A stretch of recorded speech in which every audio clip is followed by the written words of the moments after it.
Ge. Good evening, sir. We are the group 5, and let's talk about the primary and secondary sources of martial law. Here are the members. William Andre Aranas as the leader.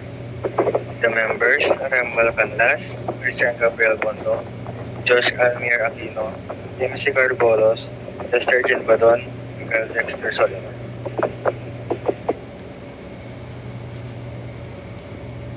Primary sources. What we'll discuss? We'll discuss about the primary sources and secondary sources about martial law. Our first primary source is this special issue of the Philippine Free Press dated September 4, 1971 contains an in-depth treatment including colored photographs of the bombing at Plaza Miranda during a political rally in Manila, which occurred on August 21, 1971. The bombing caused 9 deaths and injured 95 others, including many prominent Liberal Party politicians considered as President Marcos's strongest opposition party. This bombing became one of the main reasons for the declaration of martial law used by President Marcos himself to remain in power. We all know that one of the reasons why the martial law was declared is because of the bombing at Plaza Miranda. President Marcos declared martial law to control and lessen the terrorism happening around the country. This became a primary source because it was published during those times. Primary source number 2. President Marcos declared martial law on September 21, 1972, citing the need to restore peace and order. He assumed absolute control, concentrating power in his hands. Civil liberties were suspended, media censorship was imposed, and military rule was established across the country. This became a primary source because this is a official document, came from the official site of our government itself. Primary source number 3. President Ferdinand E. Marcos signed Proclamation number 1081 on September 21, 1972, placing the Philippines under martial law. Some sources say that Marcos signed the proclamation of September 17 or on September 22, but in either case, the document itself was dated September 21. Throughout the martial law period, Marcos built up the cult of September 21, proclaiming it as National Thanksgiving Day by virtue of Proclamation number 1180, 1973, to memorialize the date as the foundation day of his new society. The propaganda effort was so successful that up to the present, many Filipinos, particularly those who did not live through the events of September 23, 1972, labor under the misapprehension that martial law was proclaimed on September 21, 1972, and it was not. The content of this source is the official proclamation of martial law was September 22nd, 1972 and not September 21, 1972.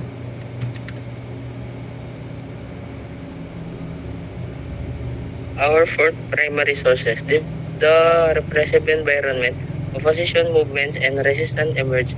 Civil society organizations, student groups, and political activists clandestinely fought against the Marcos regime. International support and solidarity also played a role in supporting the opposition. Primary source number 5. Later that evening, Friday, September 22, 1972, the convoy of Secretary of Defense Juan Ponce Enrile was attacked in Wakwak while he was on his way home to the Marinas village in Makati about 9 p.m. Enrile recounted going out of Camp Aguinaldo with his convoy when a vehicle opened fire on them and raced away. Oscar Lopez, who resided on Notre Dame Street in Wakwak village, had a different version, saying he heard a lot of firing and when he walked outside to check what was going on, he saw an empty automobile riddled with bullets. Lopez, driver, who happened to witness the event, said how a car came and stopped beside a Meralco post. Some individuals got out of the car, and then another car came along beside it and began riddling it with bullets to make it appear as though it had been ambushed. As Enrile eventually acknowledged in 1986, Marcos planned the ambush to legitimize martial law.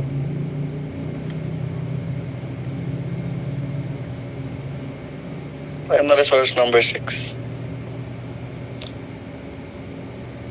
Romeo Piloneta is a victim of martial law. In-interview siya at sinabi niya yung mga naranasan niya nung nahuli siya ng martial law. Sinabi ni Romeo na tinatanong daw yung background at ng kanyang pamilya, at kada tanong daw sa kanya ay may nakahambang 2 por 2 sa kanya. Kapag hindi daw nagustuhan ng kanyang sagot, papaluin daw siya ng 2 por 2. At habang tinatanong siya, pinaglalaroan daw ang kanyang mga sex organs. Tapos, ayun, natawag siyang primary sources kasi nandun siya nung panahon ng martial law at naranasan niya ito. Next.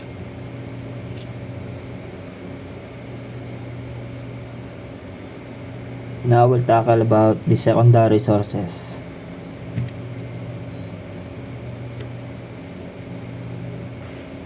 Secondary sources number 1. This was work of Gabriel Bondo. However, you cannot lecture this to us due to the sickness he had. Our first secondary sources are from the book and published in 1988, and the authors are Aurora, Yvette De Dios, and others. So that's sinabi namin secondary sources ito because they only interpret historical event. The title of the book is Dictatorship and Revolution. The 1935 Constitution required Congress to meet in joint session during the last week of January to hear the President's State of the Union address. This dictatorship and revolution is mostly about the duration of Marcos being the dictator in the Philippines. So the social unrest and poverty. According to the Bureau of Census and Statistics, number 62 April 1968 in 1965, the 600,000 families had income less than 500 per year, constituting 11.6% of all families in the country, and probably accounting for the majority of the poor.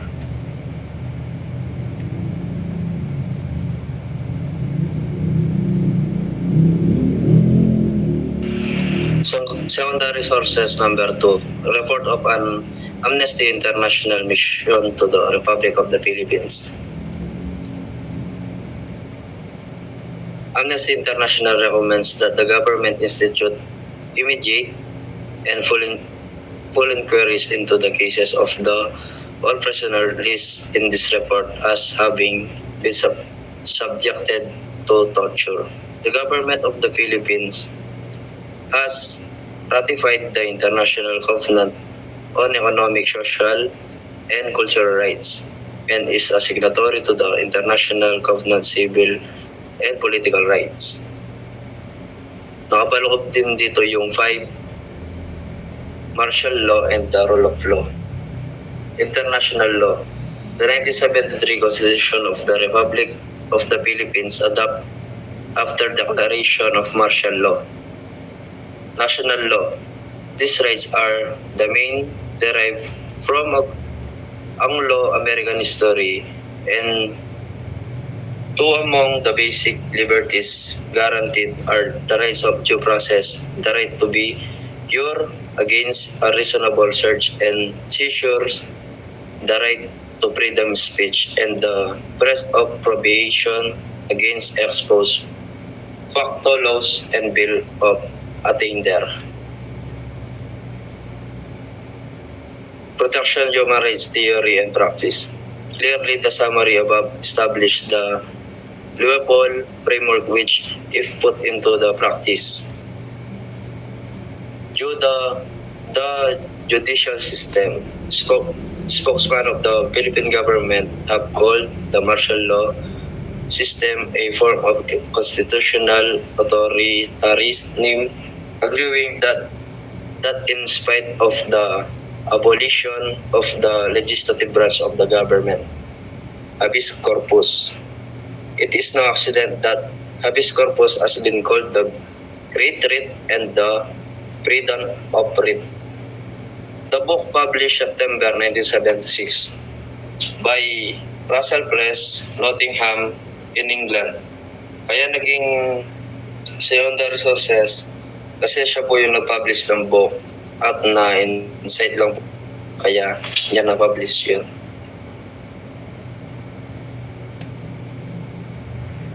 Secondary source number 3. We look back at the Marshall Declaration and the consequent events that shape Filipino history.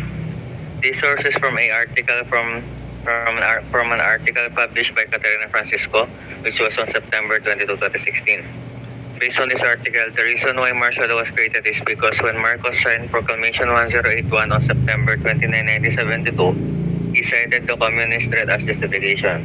The diary, meanwhile, said the proclamation of martial law became a necessity, following the supposed ambush of then Defense Secretary Juan Ponce Enrile. So what happened under martial law? Through various general orders, Marcos effectively put the entire power of government under the rule of Juan Juan, his own. He was to lead the nation and direct the operation of the entire government. He ordered the armed forces to prevent or suppress any act of rebellion. Curfew hours were enforced, group assemblies were banned, privately owned media facilities shuttered. The reason why this is a secondary is mainly because this article was written by someone who's not involved but curious enough to learn and share this infamous incident to fellow Filipinos.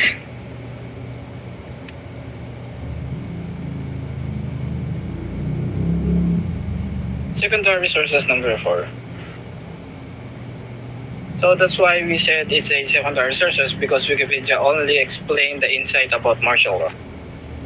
So martial law in the Philippines, so Filipino, sinasabi nila batas militar sa Pilipinas, refers to the various historical instances in which the Philippines head of state plays all or a part of the country under military control, most prominently during the administration of Ferdinand Marcos, but also during the Philippine colonial period, during the Second World War, and more recently on the island of Mindanao during the administration of Gloria Macapagal Arroyo and Rodrigo Duterte.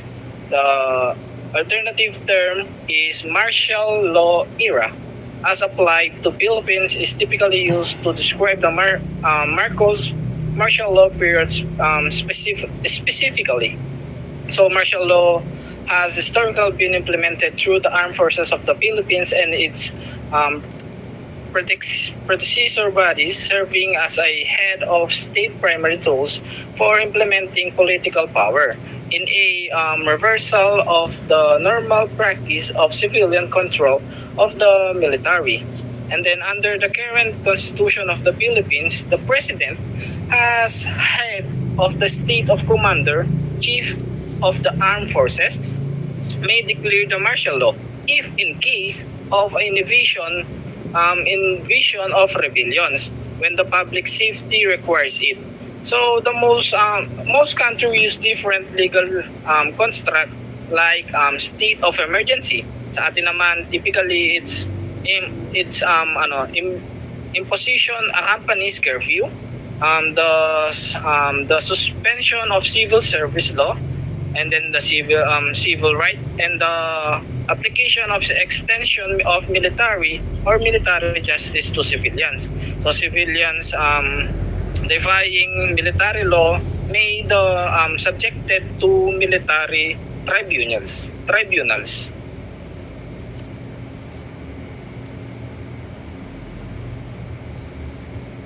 That's all for our discussion for today, and thank you.